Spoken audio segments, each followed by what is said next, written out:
Donc, les Chachamim nous disent une phrase bien connue, quand le mois de Hadar commence, on multiplie la joie.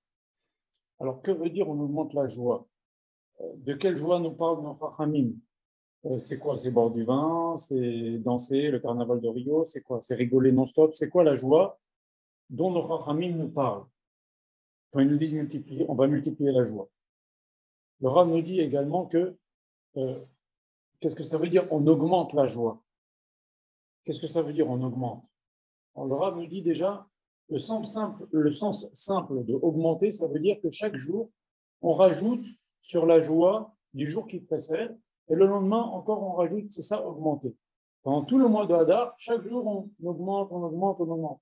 Et ça ne s'arrête pas à Purim. C'est depuis le début du mois de Hadar, chaque jour, on augmente, et le point culminant, c'est le jour de Purim. Alors, évidemment, ça signifie aussi que on doit mettre de côté nos problèmes durant ce mois de Hadar, parce que ce mois-là, c'est le mois où le mazal des Juifs est au sommet, et comment on va être joyeux si on garde en tête nos problèmes? On doit essayer pendant ce mois-là, c'est ça qu'on voulait nous dire, notre famille.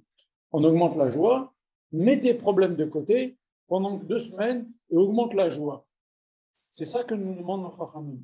Et quelle joie? Eh bien, évidemment, nos Chachamim ne nous ont pas demandé de faire comme au carnaval de Rio, ou d'aller en discothèque, ou des trucs comme ça. Ils nous ont demandé d'augmenter la joie de la Torah, la joie des mitzvot, la joie de faire du chesed. D'ailleurs, tout de suite après Purim, qu'est-ce qu'on commence à faire?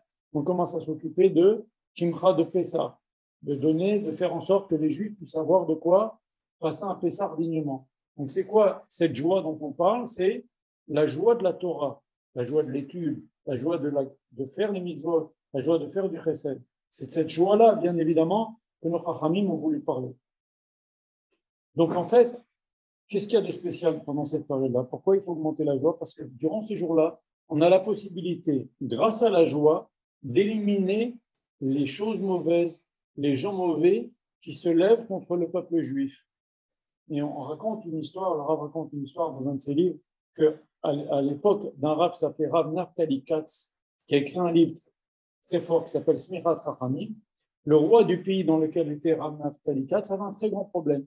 Et il a appelé le Rav Naftali Katz, il lui dit, écoute, moi je sais que quand on demande aux Juifs de prier, ben on voit des délivrances, prie, mais débrouille-toi pour que moi, je puisse m'en sortir de ce problème dans lequel j'étais. Je ne sais pas si l'histoire ne raconte pas si c'était une guerre qui le menaçait, ou un problème économique, ou un truc comme ça, ou un complot. En fait, il a demandé au Rav Naftali Katz de faire quelque chose.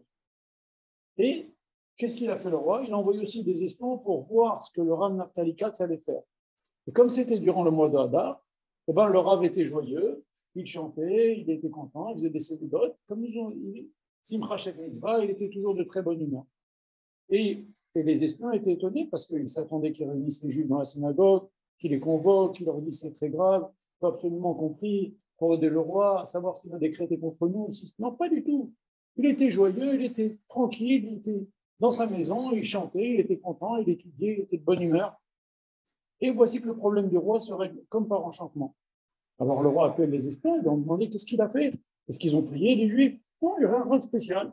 Les espions lui ont dit, on l'a vu, il était joyeux, il était de bonne humeur. Alors le roi a convoqué Naftali Katz. Il lui a dit, mais comment tu as fait pour m'enlever cette xéra, ce décret, enfin, cette chose grave, cette menace qu'il y avait contre moi, contre mon pays? Alors Naftali Katz lui a dit qu'avec la simcha, c'est-à-dire avec la joie, on peut obtenir des miracles. Et c'est ce que dit le verset. Le verset dit des simcha tetseu. Avec la joie, vous sortirez. Alors vous sortirez.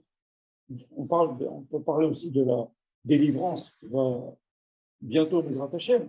On va sortir dans la joie, espérons-le, mais également, si on prend le verset tout simplement, qui besimcha tetseu. Avec la joie, tu peux sortir de tes difficultés. On va un peu parler de ça aujourd'hui, Bezrat Hashem. Et bien pareil, les Juifs pendant la nuit de Pessah, en Égypte, la dernière nuit qu'ils ont passée, la nuit, ils ont mangé le korban de Pessah, ils ont fait une souda, ils étaient joyeux, ils étaient contents de sortir d'Égypte. Donc pendant Hadar, on doit être joyeux, on doit remercier Akadosh Baruch Hu pour tout le bien qu'il nous donne et qu'il nous a donné, qu'il nous donne. Il faut réfléchir à cela parce que ça aide à être joyeux. voir le bien, voir la moitié verre plein, pas voir la moitié du verre vide. Et surtout, ne voir que le bien. Pendant cette période-là, nos Chacham nous ont demandé, pendant 15 jours, ne vois que le bien. Et essaye de vivre très joyeux pendant 15 jours, jusqu'à Purim, de Rosh Chodesh jusqu'à Purim.